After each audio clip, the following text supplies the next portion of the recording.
అమ్మగారు అమ్మగారు పిల్లల ఎదురుగా ఏడవడం మంచి పద్ధతి కాదు. అయినా మీరేం కంగారు పడకండి, అంతా మంచి జరుగుతుంది.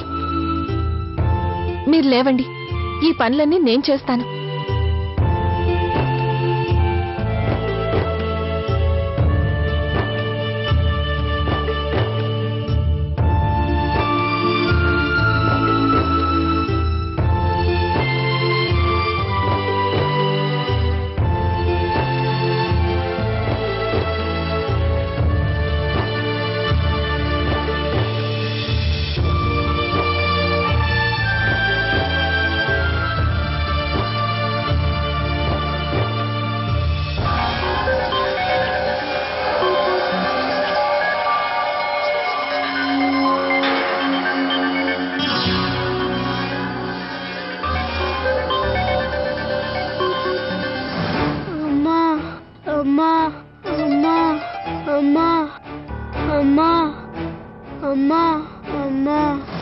అత్తయ్య, లక్కీ కళ్ళు తెరిచాడు.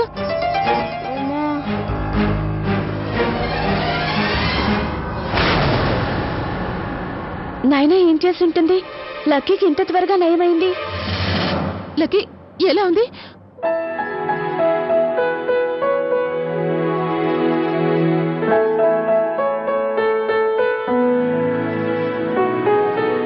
అత్తయ్య గారు చూడండి, జ్వరం చాలా వరకు తగ్గిపోయింది. భగవంతుడా,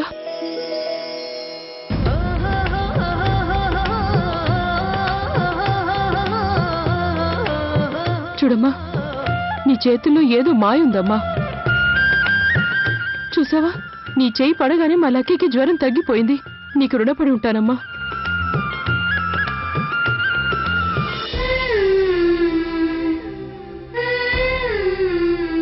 అమ్మగారు, నేను చేసిందేమీ లేదు. ఇదంతా ఆ పరమశివుడి దయ మాత్రమే. నేను వెళ్ళి ఆయనకి కృతజ్ఞతలు చెప్పొస్తాను.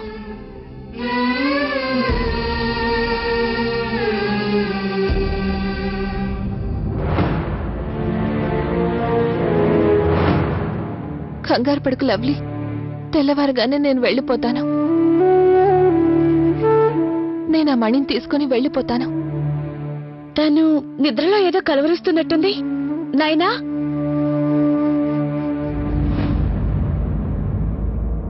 నాయనా, నాయనా,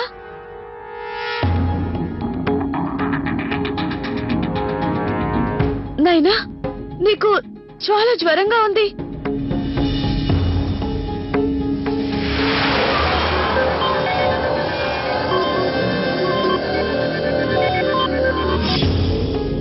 నువ్వు లక్కీ జ్వరాన్ని నీకొచ్చేలా చేసుకున్నావా? అవును, అంతకన్నా వేరే మార్గం లేదు. మాయతో కొన్ని పనులను మాత్రమే చేయగలం. కర్మ ఫలితాన్ని ఎవరూ మార్చలేం కదా. అందుకే నేను లక్కీ జ్వరాన్ని నాలోకి వచ్చేలా చేసుకుని తనని కష్టకాలం నుండి కాపాడాను. ఆ మాంత్రికుడు నిన్నిప్పటికే చాలా బలహీనపరిచాడు. ఆయన కూడా నువ్వు లక్కీ జ్వరాన్ని నీ మీదకు మళ్లించుకున్నావు. నీకు చాలా కష్టంగా ఉంది కదూ? పర్వాలేదులే లవ్లీ, కావలసిన వాళ్ళ కోసం మనం కష్టాల్ని ఓర్చుకోవాలి. నాయనా, నేను నీ పట్ల చాలా కఠినంగా ప్రవర్తించాను.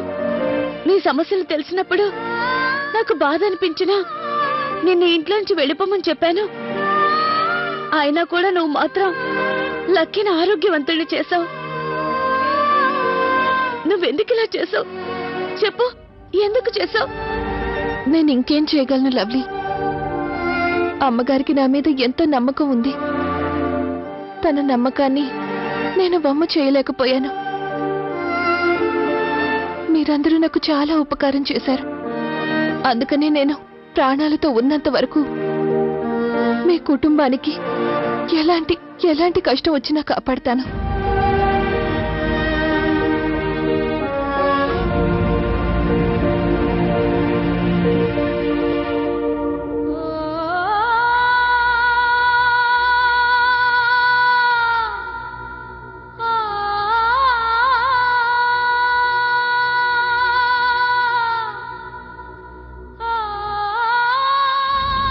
లవ్లీ, ఏమైంది? నైనాకేమైంది? అయినా ఉన్నట్టుండి తనకి ఇంత జ్వరం ఎలా వచ్చింది? అవును, ఇంతవరకు బానే ఉంది. ఉన్నట్టుండి నైనాకి ఇంత జ్వరం ఎందుకు వచ్చింది? అక్క, అది వాతావరణం మారింది కదా, అందుకే నైనాకి జ్వరం వచ్చినట్టుంది. నేను వెళ్ళి అత్తయ్యకి ఇప్పుడే చెప్పొస్తాను. త్వరగా వెళ్ళు.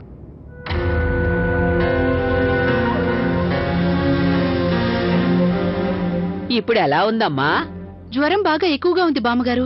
ఒక పని చేయండి, తనని వెంటనే అత్తగారి గదిలోకి తీసుకువెళ్ళండి. కింద బాగా చల్లగా ఉంటుంది కదా, జ్వరం పెరుగుతుందేమో. అలాగే అత్తయ్య. లవ్లీ, సాయం పట్టు. నైనా లే లే.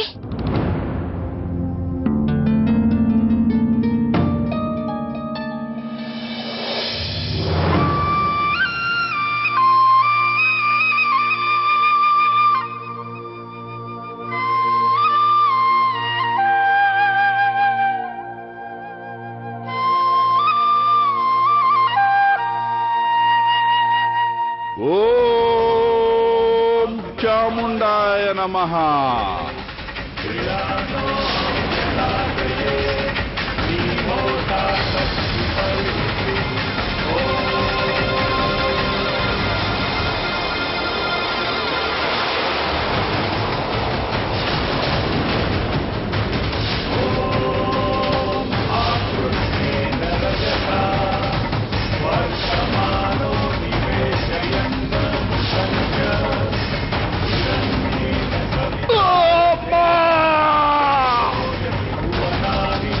అమ్మా! నాకు మణి కావాలి అమ్మా.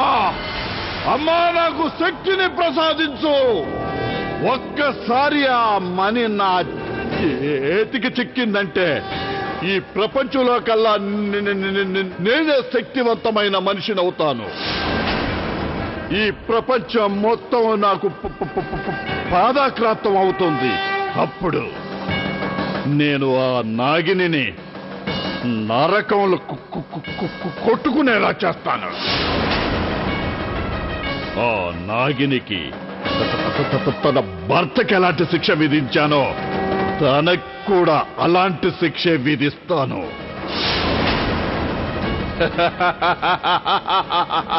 ఏంటి గురువు గారు, ఎప్పుడు చూసినా మీ మాటలు కోటలు దాటిపోతూ ఉంటాయిగా. నిజానికి మీకు ఆ నాగిని అంటే చాలా భయం. అందుకనే ఆ రోజు ఆ ఇంటి దగ్గర నుంచి అలా పారిపోయి వచ్చారు. భయంతో మేము వచ్చేసాం. మూర్ఖుడా! నేను ఆ నాగిని చూసి భయపడి పారిపోలేదురా. నిజానికి ఆ కుటుంబం మొత్తానికి ఉన్న సురక్షా కవచాన్ని చూసి భయపడి ఇక్కడి వరకు వచ్చేశాను. అర్థమైందా? అయినా నీలాంటి వాడికి అర్థం కాదులే. నీకు అర్థమయ్యేలా నేను చేస్తాను. నువ్వు చేసిన దుస్సాహసానికి ఇప్పుడు నేను తగిన శిక్ష విధిస్తాను.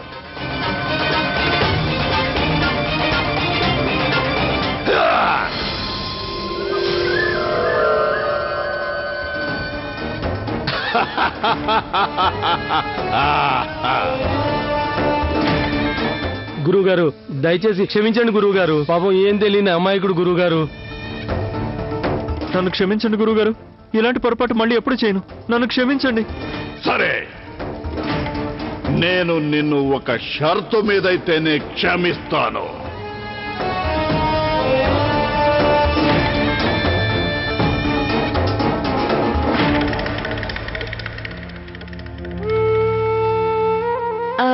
జ్వరం తగ్గిపోయింది. ఆ భగవంతుడి దయ వల్ల జ్వరం తగ్గిపోయింది. అమ్మా, నువ్వు విశ్రాంతి తీసుకో. అందరూ వెళ్తాం. రండమ్మా, అందరూ పదండి, రండి. ఇదిగో నైనా, విశ్రాంతి తీసుకో. నైనా, ఈ పాలు ఇక్కడ పెడతాను. నీకు తాగాలనిపించినప్పుడు తాగు, సరేనా?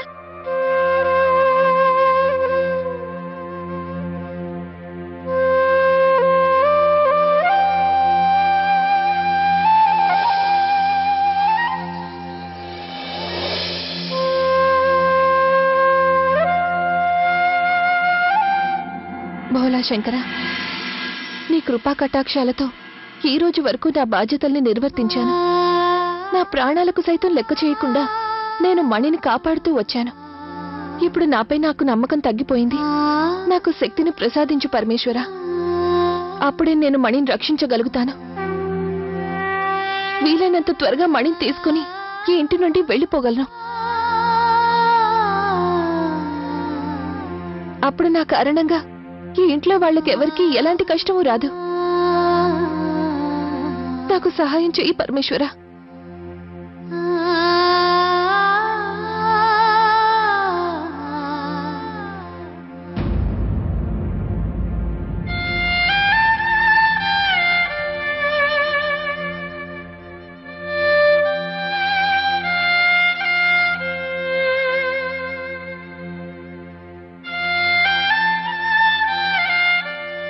నాయనా, నువ్విప్పుడు ఎక్కడికి వెళ్లాల్సిన అవసరం లేదు.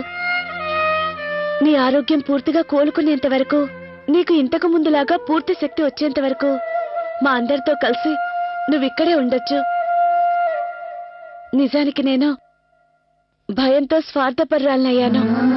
కానీ ఇప్పుడు నాకు పూర్తి నమ్మకం కలిగింది.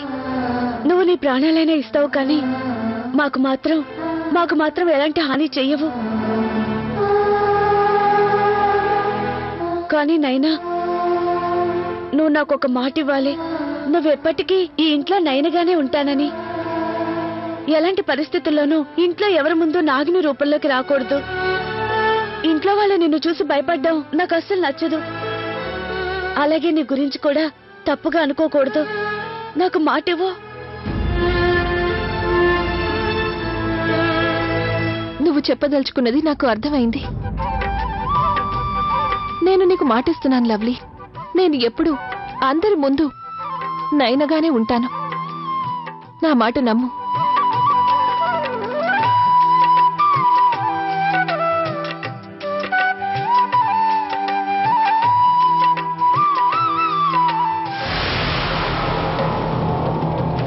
ఇప్పుడు నేను చూస్తాను మీరింకా ఎంతకాలం ఇలా సంతోషంగా ఉంటారు. మనం ఒక పని చేద్దాం. మనిద్దరం కలిసి నీ మణిని వెతుకుదాం. వద్దొద్దు, మణి స్వయంగా నేనే వెతుకుతాను. అనవసరంగా నీకెందుకు కష్టం? నేను వెతుక్కుంటాను. సరే సరే, చూడైనా ఇప్పుడు మన ఇద్దరి మధ్య ఉన్న అపార్థాలన్నీ తొలగిపోయాయి. దీన్నే మనం సెలబ్రేట్ చేసుకుందాం. ఓ పని చేద్దాం, రేపొద్దున అందరు నిద్రలో వచ్చేలోపు మన ఇద్దరం బ్రేక్ఫాస్ట్ రెడీ చేద్దాం. ఏదైనా స్పెషల్ గా అందరూ సంతోషిస్తారు. సరే అయితే నువ్వే చెప్పు, ఏం చేద్దాం? లేదు, నువ్వే చెప్పు. నీకేదంటే ఇష్టం? నాకు పాలు, జున్ను, పాలకోవా, నెయ్యి. చాలు, నాకు అర్థమైంది. నీకు పాలతో చేసింది ఏదైనా నచ్చుతుంది. ఇప్పుడు నాకు అర్థమైంది ఈ మధ్య ఇంట్లో పాలు ఎలా మాయమైపోతున్నాయో అనేది. ఏం చేయను, నాకు పాలంటే చాలా ఇష్టం. పాలు నా కంట పడితే నన్ను నేను ఆపుకోలేను అనుకో. ఏమైపోతుందో నాకే తెలీదు.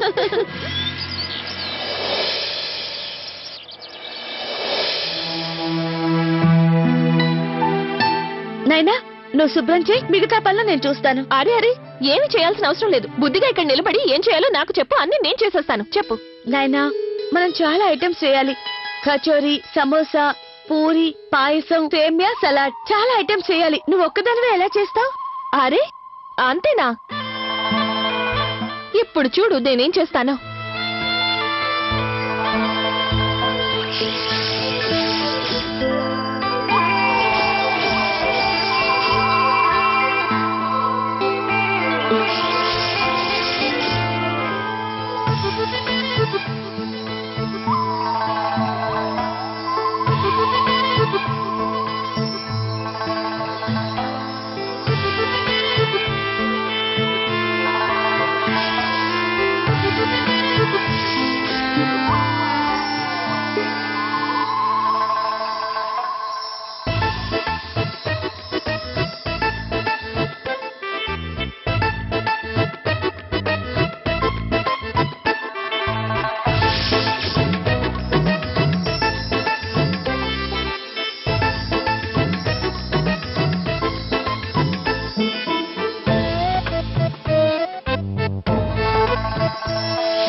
ఇవన్నీ ఇక్కడికి ఎలా వచ్చాయి?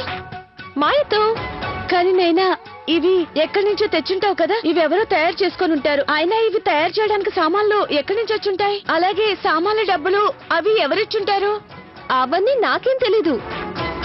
నాకు తెలిసిందల్లా నేను మంత్రం వేస్తే ఇవన్నీ వచ్చేస్తాయి. ఎక్కడి నుంచి వస్తాయని నేనెప్పుడు ఆలోచించలేదు. ఆలోచించి ఏం లాభం? నాకు కావాల్సింది వచ్చేస్తాయి కదా. ఇప్పుడు చెప్పు, ఇంకేమైనా కావాలా? 1 సెకండ్. పాయసం రాలేదే. ఒక్క నిమిషం.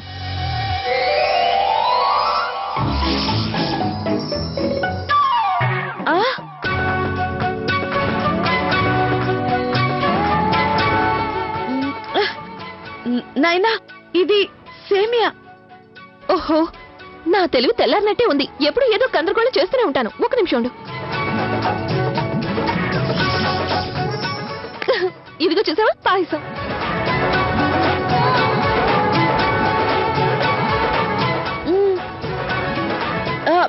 మర్చిపోయాను, సలాడ్.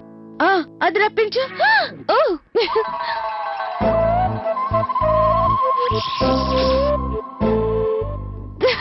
ఇదిగో సాలడ్. ఎంత అందంగా ఉందో, చాలా పెద్దది. నైనా, దీన్ని చూస్తుంటే సలాడ్ గార్డెన్ లా ఉంది. చూడటానికి చాలా అందంగా ఉంది. ఇంకేమైనా కావాలా? ఇంకొక వెరైటీ, వేరే డెకరేషన్ తో. సరే, ఇదిగో. అరే, చాలా అందంగా ఉంది. నైనా, ఒక మాట చెప్పనా? నువ్వు వంటలు చాలా రుచిగా వండుతావు, అందంగా డెకరేట్ చేస్తావు. నిజంగా నువ్వు సూపర్. పద. పద.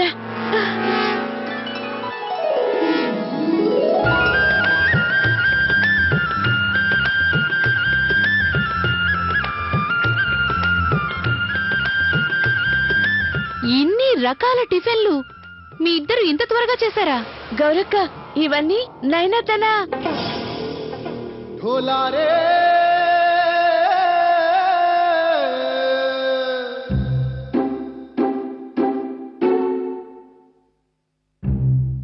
ఇవన్నీ నైనా ఒక్కటే స్వయంగా చేసింది. నేను కేవలం హెల్ప్ చేశానంతే. చాలా బాగుంది. వా వా వా వా వా, చాలా బాగుంది, చాలా బాగుంది. వాసన చూస్తుంటే ఆకలి రెట్టిపోతుంది. మావయ్య గారు, ఇంకా ఆలోచిస్తున్నారే? స్టార్ట్ చేయండి.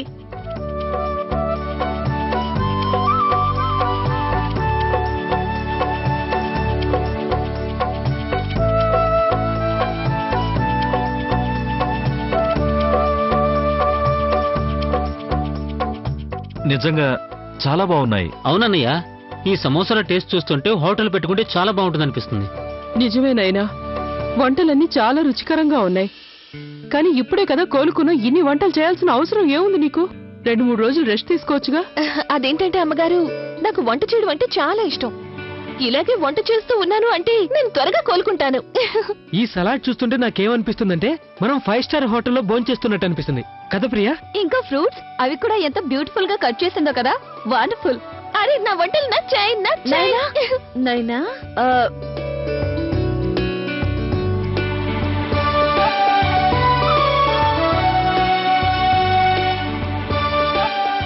అమ్మగారు.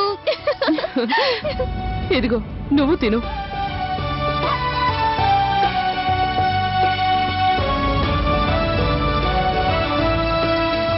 చల్లగా ఉండమ్మా.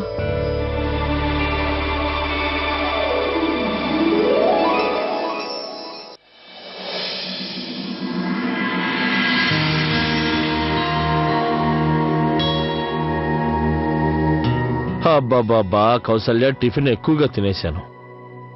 ఇలాంటప్పుడు ఒక కప్పు టీ తాగితే చాలా బాగుంటుంది. సర్లేండి, నేను వెళ్ళి టీ తీసుకొని వస్తాను.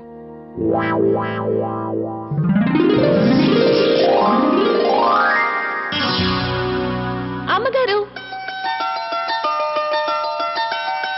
మీరందరూ కడుపు నిండా టిఫిన్ తిన్నాక టీ తాగితే చాలా బాగుంటుంది కదా, అందుకని నేను టీ తీసుకొచ్చాను. అరే వా, నీకు నా మనసులోని మాట తెలిసిపోయింది. నువ్వేమన్నా అంతర్యామివే?